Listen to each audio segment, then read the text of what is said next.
जहां कभी पहाड़ों की ठंडी हवा उम्मीद देती थी, आज वही पहाड़ चीख रहे हैं। बारिश थमी नहीं और जिंदगियां बह गईं। लेकिन क्या ये सिर्फ प्राकृतिक आपदा है या सरकार की लापरवाही ने इस तबाही को और बड़ा बना दिया है? साथियों, धराली में क्लाउड बर्स्ट से कई घर तबाह हो गए।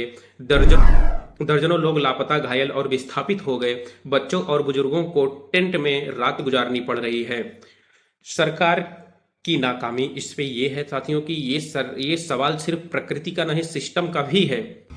ये सवाल सिर्फ प्रकृति का नहीं, सिस्टम का भी है। पहले से चेतावनी के बावजूद तैयारी नहीं की गई। जी हाँ दोस्तों, आईएमडी ने भारी बारिश का अलर्ट दिया था और बादल फटने का भी अलर्ट दिया था। फिर भी आईएमडी के इस अलर्ट के बावजूद भी एनडीआरएफ और एसडीआरएफ टीमें समय पर नहीं पहुंची और इस मामले को गंभीरता से नहीं लिया।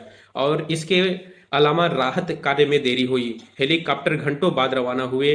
लोग पानी और मलबे में फंसे रहे, लेकिन प्रशासन सिर्फ बयान देता रहा।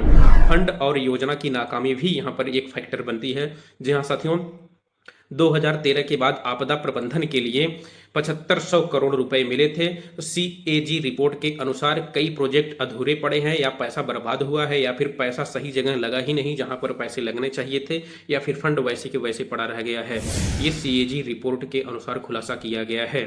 साथियों, अंधाधुंध निर्माण और पर्यावरण का दोहन, सड़क चौड़ीकरण, होटल निर्माण, ब्लास्टिंग से भूस्खलन का खतरा बढ़ा है। एक्सपर्ट चेतावनी देते रहे, लेकिन सरकार ने अनदेखी की।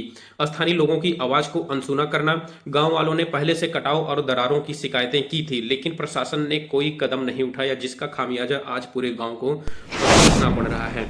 दोस्तों, ये सिर्फ पहाड़ों की त्रासदी नहीं, ये प्रशासनिक असफलता भी है और इसका खामियाजा भुगत रहे हैं मासूम लोग। सरकार को जवाब देना होगा, चेतावनी क्यों अनसुनी की गई, फंड कहां गया और राहत इतनी देर से क्यों पहुंची।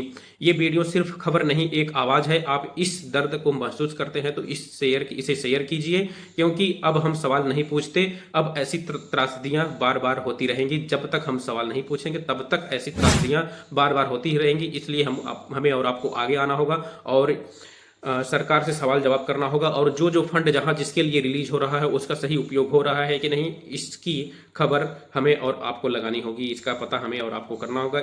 इसी के साथ आप लोगों को बहुत बहुत धन्यवाद। जय हिंद, जय भारत, जय अम्बेडकरवाद।